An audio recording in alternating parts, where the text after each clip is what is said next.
Social media पर viral एक message में दावा किया जाता है कि भारत के संविधान इंडियन कॉन्स्टिट्यूशन की धारा 28, 29 और 30A के मुताबिक स्कूलों में इस्लाम धार्मिक ग्रंथ कुरान पढ़ाने की इजाजत है, लेकिन हिंदू धार्मिक ग्रंथ गीता रामायण पढ़ने की नहीं।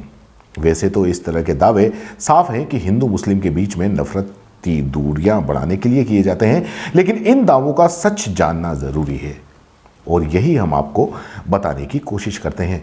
अब इस दावे का सच क्या है? जो संविधान की धाराओं का जिक्र दावों के अंदर किया जा रहा है, उसमें सच में क्या कुछ ऐसा लिखा हुआ है? आइए जानते हैं फैक्ट चेक में। सबसे पहले जान लीजिए कि दावा क्या है। दावा यह है, जो सोशल मीडिया पर जो शेयर हो रहा है, वो दावा यह है कि धारा 28, 29, 30A क्या है। इन धाराओं में साफ लिखा हुआ है कि मुस्लिम स्कूल में कुरान पढ़ाया जा सकता है, ईसाई स्कूल में बाइबिल पढ़ाई जा सकती है, मगर किसी भी हिंदू स्कूल में वेद, गीता या रामायण नहीं पढ़ाया जा सकता। ऐसा मैंने नहीं कहा, यह संविधान की धारा 28, 29, 30A में लिखा है। आप सबका क्या विचार है? यह दावा फेसबुक और ट्विटर पर काफ़ी शेयर हो रहा है और काफ़ी ढेरों मैसेज जैसे देखे जा सकते हैं। व्हाट्सएप में अक्सर ये शेयर होते हैं। अब सबसे पहले बात करते हैं संविधान का अनुच्छेद 30A। तो आपको बता दें कि वायरल मैसेज में संविधान की धारा 30A का जिक्र किया है, जबकि भारत के संविधान में धारा 30A है ही नहीं। केंद्र सरकार की विधायी विभाग लेजिस्लेटिव डिपार्टमेंट की ऑफिशियल वेबसाइट पर उपलब्ध संविधान की कॉपी में हमने अनुच्छेद 30 देखा। यहां भी अनुच्छेद 30 के बाद में 30A जैसा कुछ भी नहीं है। हमने दुर्गादास बसु की किताब introduction of the constitution of India देखी। किताब के 25वें एडिशन के पेज नंबर 128 पर अनुच्छेद 30 के बाद में सीधे 30(1)A का जिक्र है। जी हां, अब यह भी जान लीजिए कि अगर संविधान में धारा 30A नहीं है और 30 भी अगर है, तो इसमें क्या लिखा हुआ है? धारा 30A में स्कूलों में कुरान पढ़ने की अनुमति जैसा कुछ लिखा हुआ है क्या? यह भी देख लो। नहीं, बिल्कुल नहीं।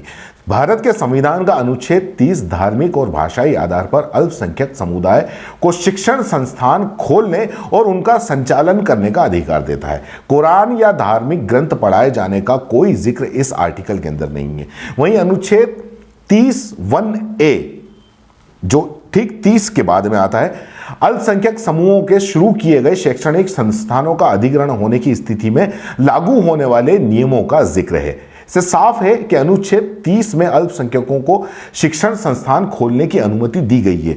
चूंकि वायरल मैसेज में यह दावा किया गया है कि अनुच्छेद 30 कुरान और बाइबिल पढ़ाने की इजाजत देता है। विशेषज्ञ ये कहते हैं कि संविधान में ऐसा कोई अनुच्छेद 30A जैसा अनुच्छेद नहीं है और न ही ऐसे किसी अनुच्छेद में इस तरीके का कोई प्रावधान है जो स्कूलों में कुरान पढ़ने की इजाजत देता हो और भगवत गीता पढ़ने से रोकता हो। अनुच्छेद 30 के अंतर्गत अल्पसंख्यक समूह शिक्षण संस्थान खोल सकते हैं, उनका संचालन भी कर सकते हैं, ये भी तय कर सकते हैं कि किस मीडियम में पढ़ाई होगी, पर भगवत गीता और कुरान स्कूल में पढ़ाए जाने को लेकर हो रहे दावे का अनुच्छेद 30 से कोई संबंध नहीं है। अब बात कर लेते हैं बाकी की दो बची हुई धारा की। 28 और 29 क्या है? वायरल मैसेज में संविधान की धारा 28 और 29 का भी जिक्र है, तो उसके बारे में भी हम जान लेते हैं। संविधान के अनुच्छेद 28 के मुताबिक राज्य सरकार से फंड लेने वाले किसी भी शैक्षणिक संस्थान में किसी तरह के धार्मिक निर्देश देने की अनुमति नहीं है। यह नियम उन शिक्षण संस्थानों पर लागू नहीं होगा जो किसी ट्रस्ट आदि द्वारा शुरू किया गया है, जहां धार्मिक शिक्षा जरूरी है। अब गौर करने वाली बात यह है कि यहां किसी भी धर्म का जिक्र नहीं है, जैसा कि वायरल मैसेज में दावा किया जा रहा है। संविधान के अनुच्छेद 28, 29 और 30A में ऐसा कहीं जिक्र नहीं है कि स्कूलों में कुरान पढ़ाई जा सकती है और गीता नहीं।